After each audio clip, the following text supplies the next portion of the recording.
I am sorry, sitting here trying to get these last couple things done. Hope everybody's Thursday has been lovely. We are in a heat advisory, but as I don't live in Europe and I have air conditioning, it is quite comfortable in my home. And I think you guys can hear me. Hold on. Some of that might be need to turn down a little. I built out a whole new setup just for this. So we'll see how it goes. I learned a few new tips and tricks and shit all for the sake of this this little experiment show thing, whatever you want to call it. So hopefully they all work well. I'm just setting out my notifications on Twitter because I'm a one-woman show. Or one squid show, as maybe. Then I need to get my... What's it called? What is it? Alright. Bookmarks. Bookmarks. I got stuff bookmarked to talk about.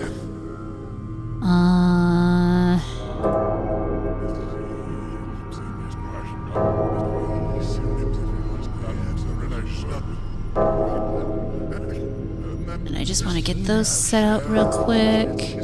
Because obviously, you know, dogs got groomed. And is this everything? I thought there was something else. No, I guess. That's fine.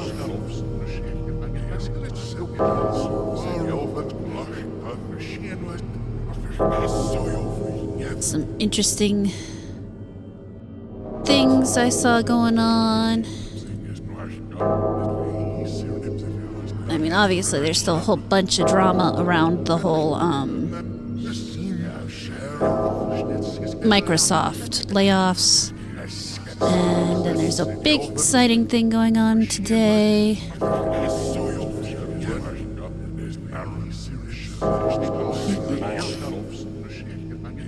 It's a new post.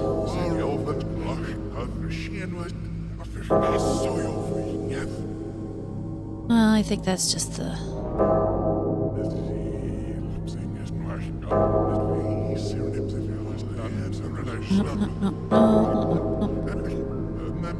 Oh, did I not have anything about the one guy? Because I should really talk about the one guy.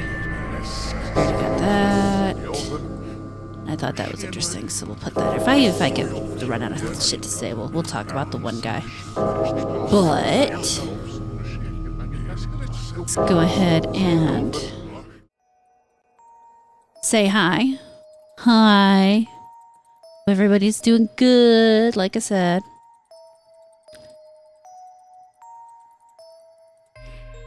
Go ahead and flip that on. Gotta get that up.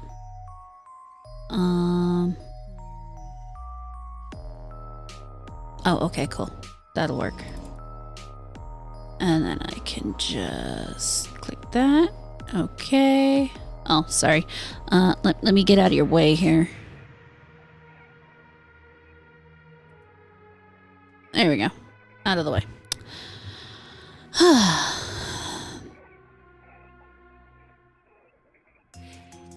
YouTube is so weird. It took like a minute to load. Yeah,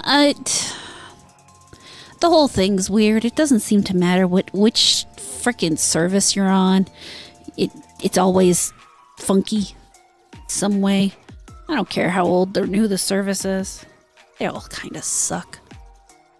But it lets me do this shit, right? So for that I'm grateful, I guess. I give up. There we go. All right. What was I doing? All right, I was talking about this shit. I should see if I can actually look at this article. Let me open. I would like to open a new window. Okay, that works. I think I can even maybe read it. Cool.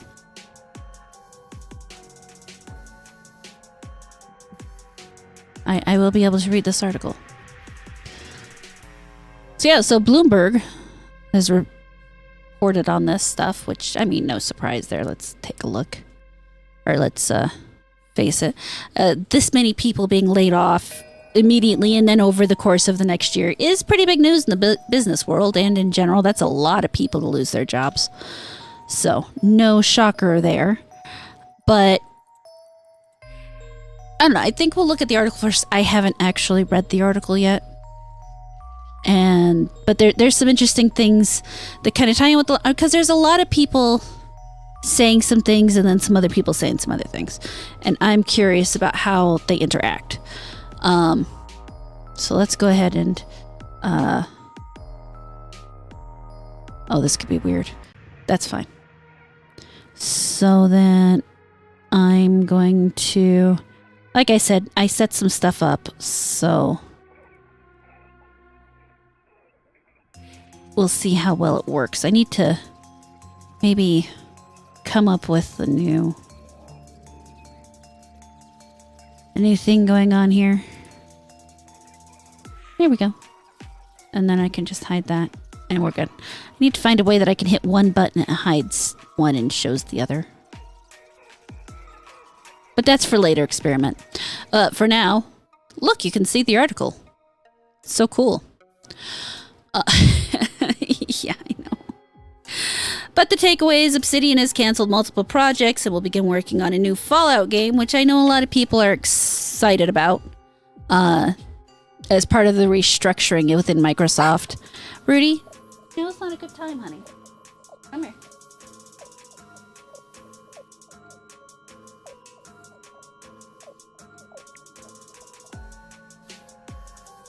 I know everyone else is barking, but I need you to be in here quiet.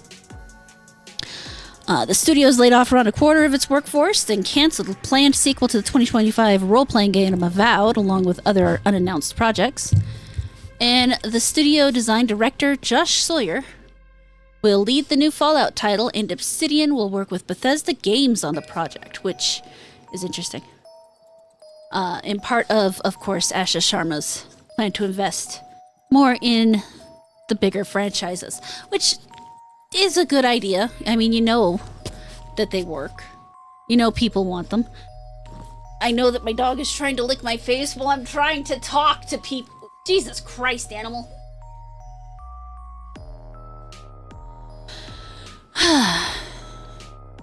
This is not a professional show. Obviously. Well, let's take a quick gander. I want to just see if there... I should have read this beforehand, but again, my day got thrown off because I forgot that one of the dogs had a grooming appointment. Sydney or Broody, I would appreciate it if you wouldn't pant. Everybody in this world would appreciate it if you didn't pant into the mic.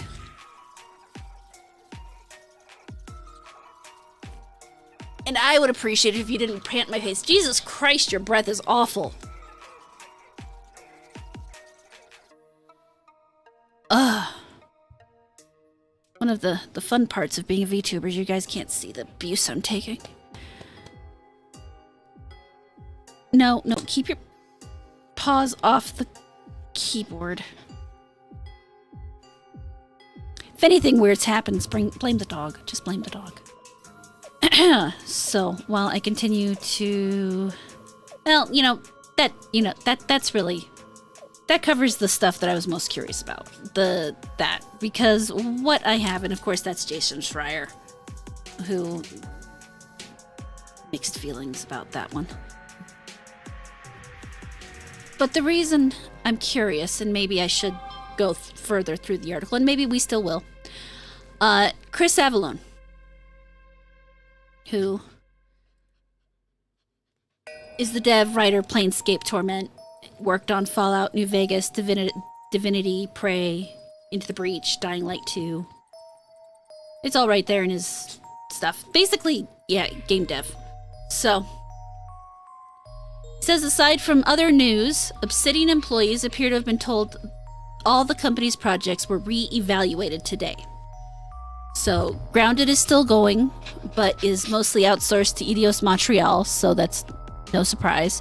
Outer World 2's expansions are still planned for now. The first one should be in this September, and apparently, despite reports, which is why I brought up the Bloomberg article, Avowed 2 is still being worked on for now with the hopes of it being repitched, which I'm guessing means basically they're working on the game and they're hoping that in the future they will be able to pitch it again so that it becomes more actively on the docket, I suppose. It's considered more or less canceled, but they're trying to bring it back out of cancellation. Basically how I interpret that personally. I could be wrong. For the record, he could be wrong. I'm not sure where he's getting his information. All other projects at the studio, including a rumored Shadowrun game by John Gonzalez were put on pause. And apparently there was no mention of any Pillars of Eternity games. So if Avowed 2 doesn't get a buyer or approval, it looks like there may be some time or never before you get another Pillars game. And the reason I find that so interesting is just the fact that the idea that Avowed 2 is still being worked on in the background. My boss canceled my project, but I'm going to keep working on it anyway.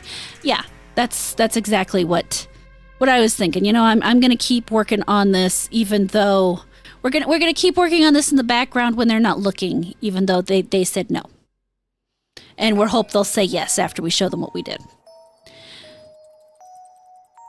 Now, I did not play the first Avowed. I'm not even going to pretend that I have any kind of opinion on it other than it didn't look like something I wanted to spend my money on. So, now, and investors, they always do, don't they? But that's probably why it's canceled in the foreground. That's probably why it says canceled, is so that investors will love it. But yeah. Now, what does that leave them working on then? Basically, Grounded. I wonder, do you think that would show up on Google, Rudy? Probably not, no? Maybe. Do we care enough? No, not really. So that leaves them working on a new Fallout, which the studio had said they don't want to do.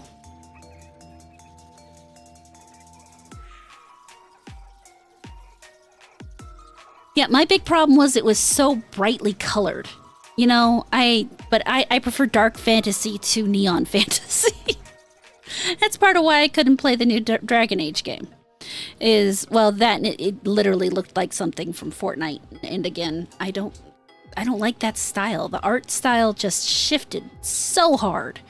You know, the first one was really dark and cool. The second one lightened up just a little bit, but, you know, still dark and cool. The third one, you were getting a little cartoony, but I still enjoyed the game. And then that fourth one, and I looked at that and thought, gee, that looks like a multiplayer game that they pivoted and made a single-player game, and I was right. Then again, I knew that because I'd been keeping track of the development anyway. But yeah, no, that look is just, it's not for me. It doesn't work for me. So, I know there are people out there who enjoyed it, and there are a lot of people who didn't, and there are a lot of people who didn't buy it. So that is what it is. It is where it is. The fact that it's getting a 2 is kind of astounding to me, but, you know, or was getting a 2, I guess. I guess they think that maybe if they work on it hard enough and polish it up in the background, that someone will still want it, when I'm not entirely sure who wanted it in the first place. Rudy, you're making this very difficult. You're on the cord. Okay. Nope. Oh, watch your head. There you go. Good boy. Okay. Oh, why did I do that? It's such a habit. I hate seeing that notification thing.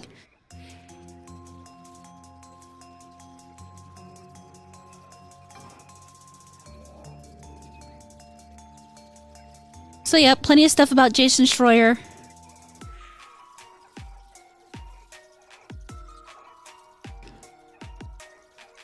Yeah, and the dragging out of IP right now is probably AAA's biggest weakness at the moment. The fact that they continue to, you know, they take something that was once upon a time really good, and then they think, well, if we add all this stuff to it that has nothing to do with what it originally was, maybe we'll get a whole bunch of people who will like it. And no. Matter of fact, now not only does the new people that you were trying to get still not like it, but the people who liked it before don't like it anymore either. And then they wonder why things don't sell.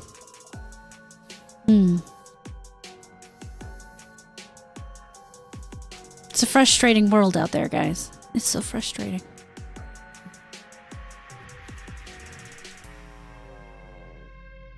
But really, you know, like, I guess maybe I pulled this stuff because, well, yeah, the thing about, you know, what Chris Avallone here says versus what the Bloomberg article says, which I'm just going to pull up in the background and look through to see if maybe it says anything about,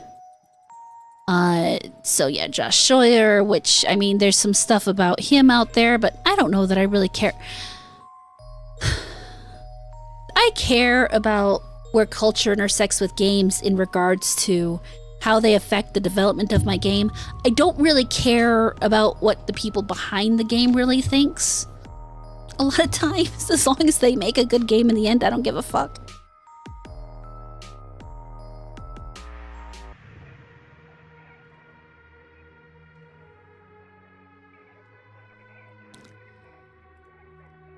I mean, I know the idiom focuses on the crew, but in the end, if your ship has a really good crew, and you slowly replace the people on it, whether you're replacing them with good people or not, is it still the same? I mean, it's like a band. Is it still the same band if you replace everybody in the band? No. And things change when you do that. The ship changes when you replace all the boards. The attitude of the people, of the crew change when you replace the crew. And yeah, I mean, I know the idiom focuses on wooden nails. I understand that. But I'm just saying that, you know, just because it doesn't mean it's not applicable.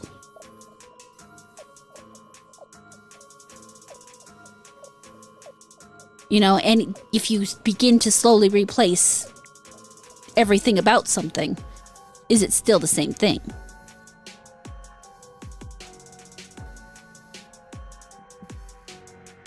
it still changes something fundamental about it. You know? That's all I'm saying. But, you know, bad ship, bad crew, doesn't matter. It's what's happening.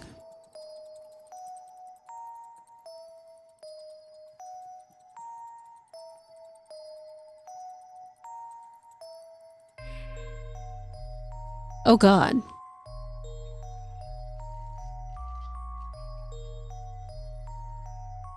I can actually understand why they canceled Avowed, because apparently they were trying to do the despite the fact Avowed did not meet expected sales expectations. Hold on, let me redo that sentence. Despite the fact Avowed did not meet sales expectations, the company told Bloomberg that the studio had been hoping to build on Avowed by developing a sequel in a shorter time frame using the world and technology it had already created. Basically, they were going to try to not Baldur's Gate, Dragon Age 2 the thing. And as much as I enjoyed Dragon Age 2, that one could have baked more. So I'm not sure why they thought it would have been a good idea to turn around and make the game faster. Sure, you have most of the world built and everything, but a good story and all that still takes time. So on the plus side, it looks like at least Microsoft is learning from Bethesda's previous mistakes. Because that really, I mean, this should, if they're still working on it in the background, that should give them more time to do something a little more fleshed out as opposed to a quick turnaround. And a quick turnaround on something that wasn't really well received seems like a bad idea anyway. But again, I am not a developing, maybe there was something there that I didn't see. So I still think that would have been a bad idea.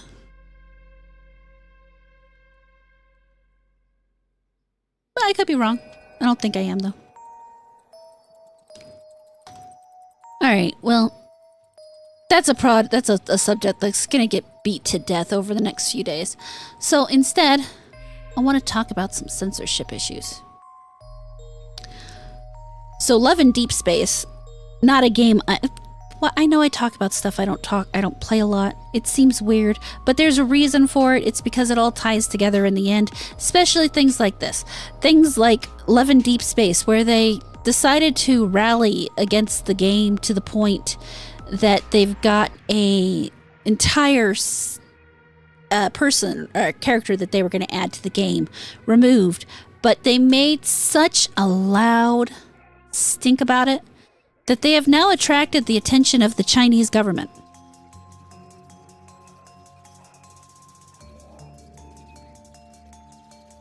That's not a hot take, Bruticus. That's a totally normal take, especially considering the people that made the game then are not the same as they are now. Does that make sense? They've changed their habits, I guess is the way to put it. Their focus. Their focus has shifted.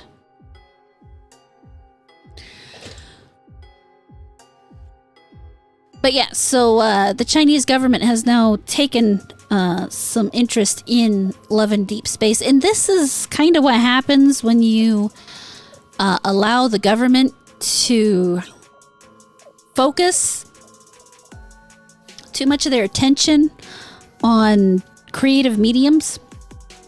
They start to do stupid things. So this is the translation of an article from the MPS Media News Center. Obviously, I do not speak Chinese. This is this Jin Fellows translation, which, I mean, I guess maybe I should go ahead and run through a translator. But it looks like they've provided all the sources, so that gives me more hope. If I'm wrong, I'll tell you about it later. Hold on, I gotta take a drink. Where did I put my water? I forgot my water. Also need a be right back screen. But I guess I will just suffer without the water. It's not that much longer. Is it? No. Make sure that that's behaving. That is behaving. All right, let's put that back where it belongs. So I am going to read this just because it's tiny letters. Recently, an online game targeting female players has sparked widespread controversy. The game features a storyline where the male protagonist breaks into a woman's home late at night, accompanied by offensive promotional copies such as "What's wrong with letting a wolf into the house?" packaging the illegal act of trespassing as a romantic encounter. This kind of entertainment-driven, traffic-driven, creative work disregards public order and morality, crosses legal red lines, and may ultimately endanger public safety. So, a gacha game for women, which focuses on relationships with various types of male characters, apparently is going to endanger public safety. Okay. The safety of women living alone is a serious public issue concerning personal rights, social order, and the protection of women's rights, and should absolutely not be used as material for arbitrary adaptation in memes. Okay. Chinese law strictly protects citizens' rights to housing. No one may illegally intrude. Guys, it's a game. No one's actually illegally intruding. It's... Alright. China's criminal law clearly stipulates that those who commit the crime of illegal intrusion into a residence can be sentenced to imprisonment up to 3 years or detention. If a game packages such behavior as fun interaction, it may be suspected of promoting and glorifying illegal and criminal methods. Ah. Konnichiwa, my friend. Or, Ohio. It's good to see you. Isn't it late for you? Well, no, I guess this is a little further into your days, so it's not as early in your morning. I hope you have a good day, though, since I'm sure you'll have to go soon. Where was I? I gotta be careful about not looking at the chat while I'm trying to read. That really fucks me up.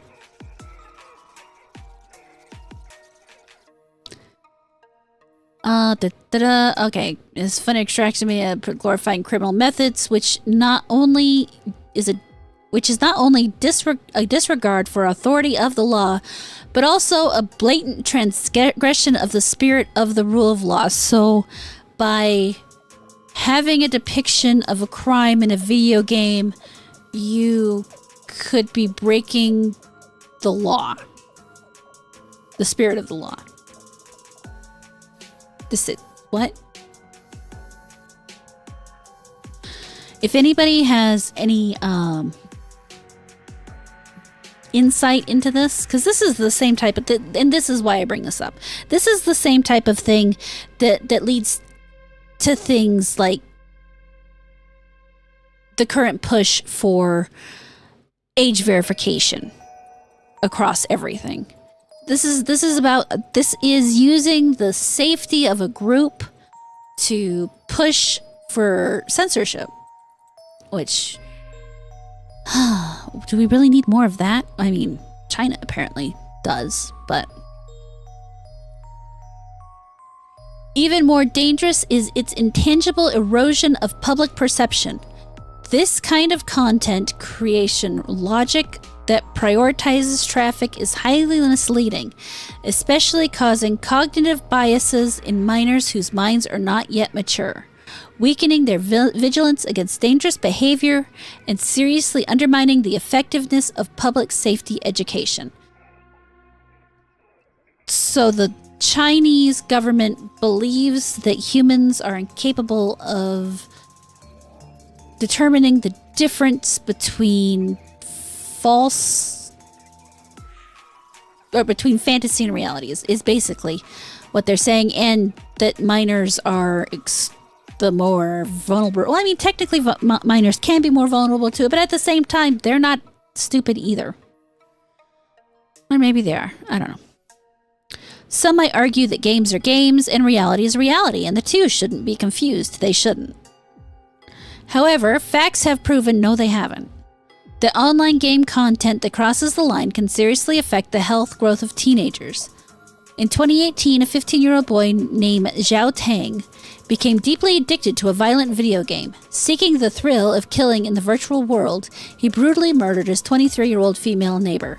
This tragic case should serve as a wake-up call for everyone, except it's one guy, one kid, out of how many billions that are supposedly in China, that played a video game and then went and did something stupid. Now, my family has a little bit of experience with this kind of situation where someone at a young age does something absolutely terrible for reasons that make no sense to any sane human being. And yeah, when it happens, it's shocking. But to blame video games, I can almost guarantee there was something off about that child beforehand. The type of person who would do that kind of thing isn't encouraged to do it by a video game. They use it as an excuse for something they already wanted to do. It's not the media's fault. It's not the game's fault. It's probably some of the parents' fault, but you can go back and forth on that one. But in the end, that person is broken in a way that just not playing video games is not going to fix, and eventually they'd have snapped anyway. The virtual space created by online games is never above the law. Oh god, so I don't see Grand Theft Auto releasing in China. Because, well, for one, the entire title of the game is about breaking the law. God, I wonder how that works in China. I mean, if they're going to come down like this on a stupid gacha game where women develop pretend relationships with pretend men to spend money, how are they going to react? How do they... Is this some kind of weird double standard over there? I gotta... Hold on. I've got to search this up real quick because I have a question. So will Grand Theft Auto 6 release in China? No. Okay. So that makes sense. So, all right. Yeah, ooh, that sucks for them. So so Grand Theft Auto will not receive an official release in China because the upcoming title is on digital storefronts like the PlayStation Store, and because of the content approval rules and censorship laws, they won't release in China. So Chinese gamers who are looking to play Grand Theft Auto 6 will have to rely on the import market to acquire physical copies or use accounts in alternate regions through, though, you know, the Great Firewall of China will definitely make that really hard. Holy shit.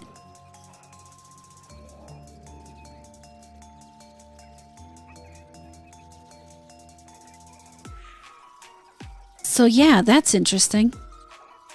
That's an entire ginormous market that obviously...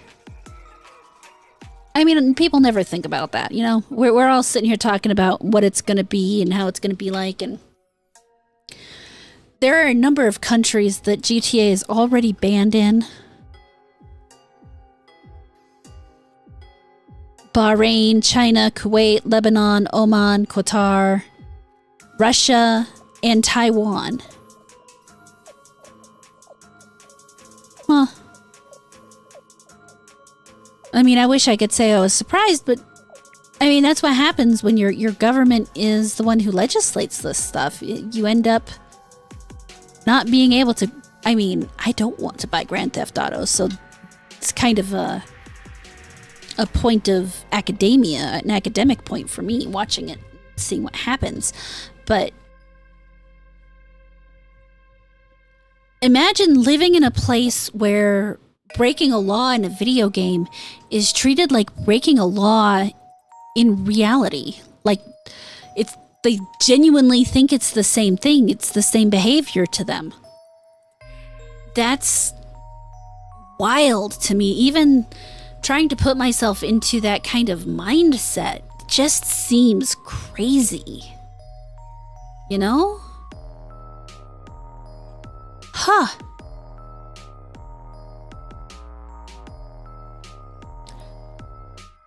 The virtual space created by online games is never above the law. Laws and regulations, such as regulations on the governance of online information content ecosystem and the regulations on the protection of minors online, clearly prohibit the production and dissemination of content that may incite minors to imitate unsafe behavior, induce bad habits, oh God, or violate social morality, setting clear bottom lines for online game content creation. Oof.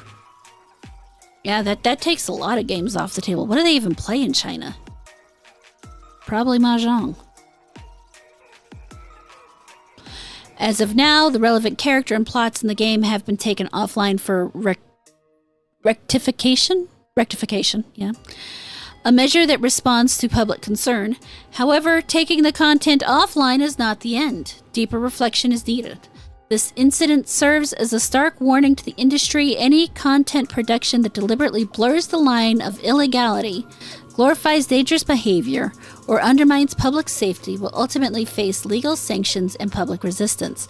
I wonder if they feel the same about, like, fantasy worlds, like worlds that don't in any way resemble the real world. Can you just not kill anybody in their games? That's crazy. When you consider the number of... Okay, it does kind of explain why so many of the good games that come out of them are based on legends or lore, as opposed to based on anything current day. It's a lot easier to not have to worry about that if you ensure that your character is the actual hero and not doing anything that would be considered untoward.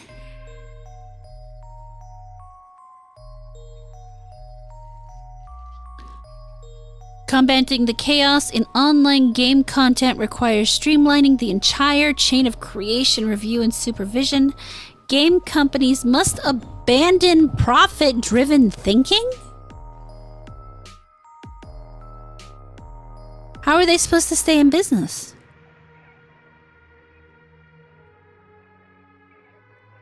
And improve multi-level content risk control and review systems to eliminate misleading and harmful content at the source. Regulatory departments should adhere to strict governance, refine review standards, and resolutely hold accountable companies that overstep their boundaries and violate regulations. Simultaneously, families, schools, and society must work together to strengthen legal and safety education for teenagers and safeguard the good health growth of minors. Wow. I don't know, guys. And you see, this is exactly where I don't want to see us end up going, but there are people who want exactly this for the US. They want to make everything, you know, if you can't do it in reality, you shouldn't be allowed to do it in a video game. Because, now, it is true, there are people out there who can't separate fantasy from reality. They 100% exist. But for those who can separate fantasy from reality, why do they have to live by the same rules? It's like saying you can't eat a steak because a baby can't chew it. I believe Mark Twain either said that himself or stole it from someone else. Depends on who you ask. The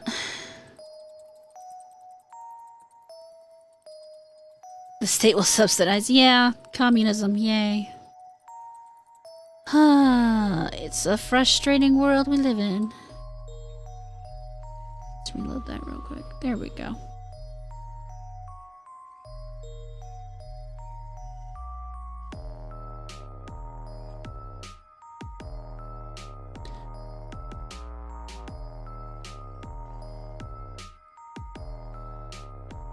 Yeah, it's a scary world out there, guys. But, you know, there are some positive things. I don't know who here might be excited. I know at least one black man who is extremely excited for the release of Pow World. Now, what I love about Pow World is that they do seem to be very much pro-consumer in many ways. They've already released a statement saying that if you have a Pow World server, make sure to uninstall all your mods before the update, and then carefully reinstall them, and that it will take some time for the mods to be brought up in line with the 1.0 release, because it is a huge release. And a huge amount of changes that would be going on in the game, and, you know, that they're obviously going to have to update their mods to keep them working, but, you know, they want the mods to continue working. However, they're also not going to raise the price of the game. It is going to remain at $30, $29.99 for those who want to purchase it, which, I mean, honestly, for as much content as you can get out of this game is fantastic. It's kind of back to Team Cherry releasing Silksong at $20. I anticipate seeing a lot of complaints from the game system, the game industry in general about this, because the general practice is you come out of early access, you hike up your price.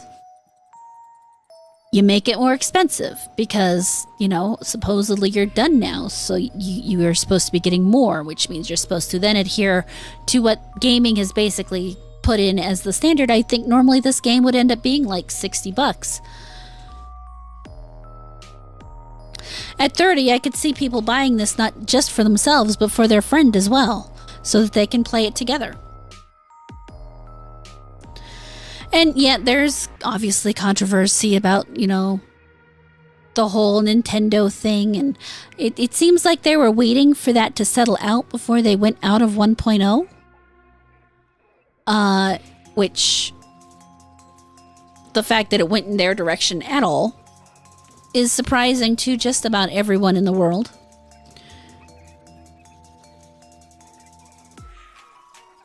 But I do believe this is supposed to release at about 9 p.m. my time, because it's supposed to do it at about midnight Japan time. I think they said midnight. Oh, hold on, I have to look.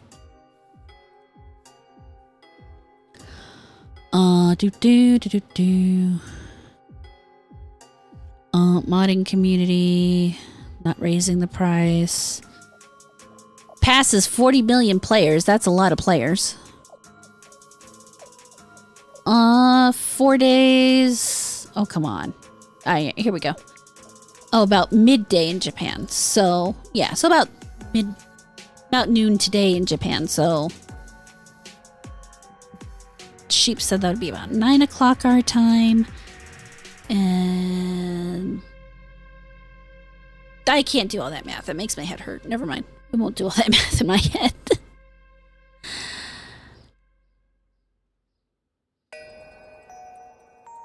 Yeah, I know. I should have had more to talk about.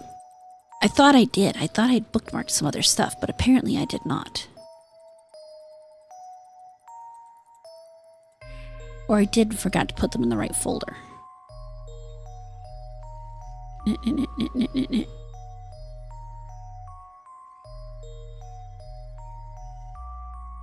Oh, I did. Why didn't that end up in the right folder? Anyway.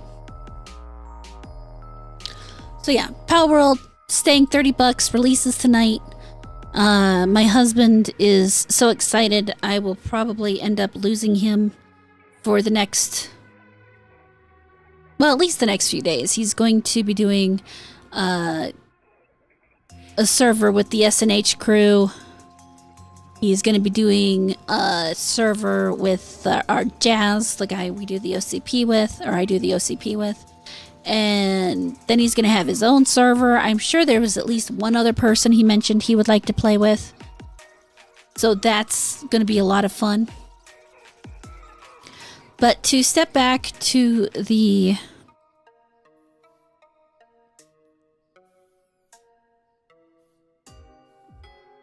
censorship. Sorry about that. My brain froze. It does that. Censorship conversation. You have Persona 4 Revival coming out, and apparently they're confirming that they're changing Yasuke for reasons to fit today's era. And I played Persona 4 Golden. It took me about 100 hours to beat the game. I'm not a fan of the Persona games. It's the only Persona game I ever played. The pacing is honestly what gets me the most in those games. I do not like the day-night cycle thing. And then there's things that it feels like there's never enough time. It feels like it slows it down. It feels like it goes too fast. I don't know. It's not for me. Plus the creature capture, not really one of my favorite mechanics. Even though, creature capture is, I guess, kind of iffy in terms of how you're terming that, but you know what I mean. It was a fun enough game. Not fun enough to buy again, especially... Actually, to be entirely fair, I didn't buy it the first time. Someone gifted it to me. So that's why I played it. But I played it, and I played it all the way through, goddammit. But it was a good time for the most part, just the little nitpicks I have about, personal taste. But I did not find Yasuke to be all that offensive. But people are acting like he was horribly homophobic, and I just do not remember seeing it.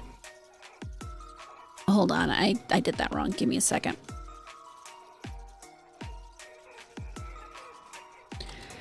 New setup.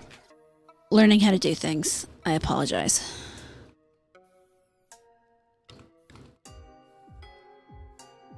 Yay, that works. Alright. That's still annoying. I just want to see if they had any specific examples. I mean, they talk about how the changes were mostly with Yasuke. Yeah, he wasn't controversial at the time of the title's release. Says most notably, in my opinion, is his treatment of Kanji and anyone he perceives as other or outsider relative to the rest of his friends. He is also the catalyst for Persona 4 more perverted teenager trope types of scenes? What does that mean?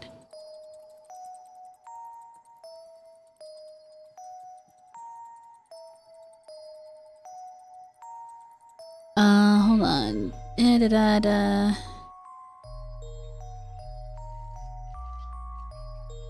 String of murders, real Japanese town.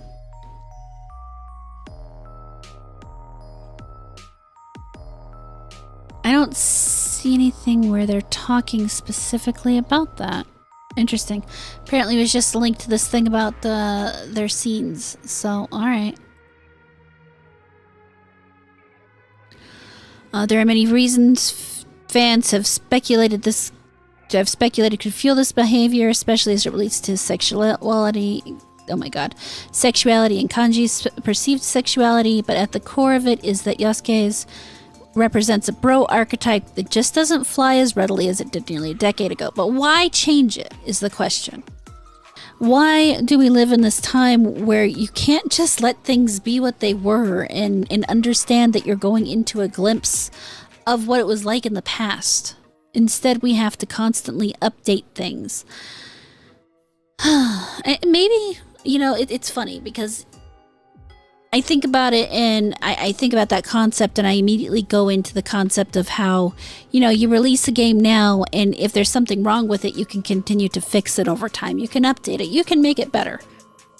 And I wonder if some of that kind of thought hasn't bled into everyday life, or maybe it's the other way around. Maybe it's because everyday life is so constantly changing that people have decided that that's the right way to handle a game as opposed to, just actually developing and finishing your game and releasing it so that it works all at once.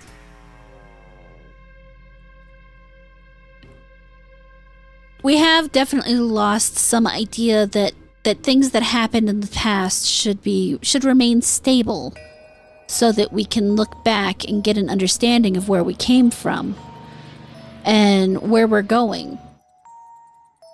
And yeah, it is partly because people are too soft. You're not wrong, but I think there's more to it than just too soft. I do think that there's an element of wanting to evolve as well, and thinking the only way to push evolution is to change the way we view things in the past, because then it makes you feel better about where you are today, even though you can't really change the past, you know?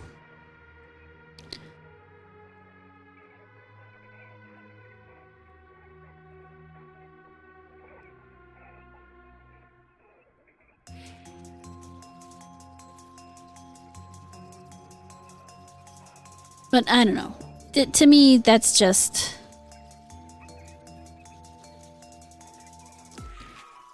It's a thing for sure that we have to deal with. Oh no, that's the wrong thing. Back over here. Oh darn.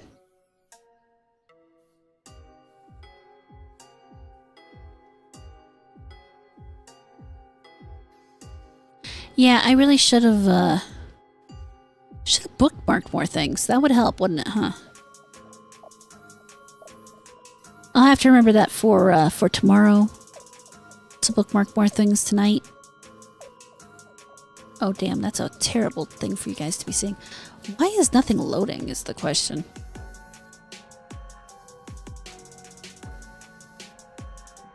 So many questions, so few answers. Most of them are that I'm not good at this. I'll figure it out, don't worry.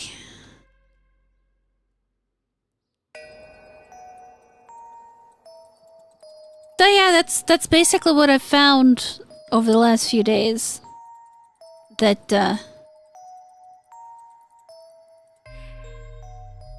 it's really in that. It is, okay. Just looking at that. Back over here.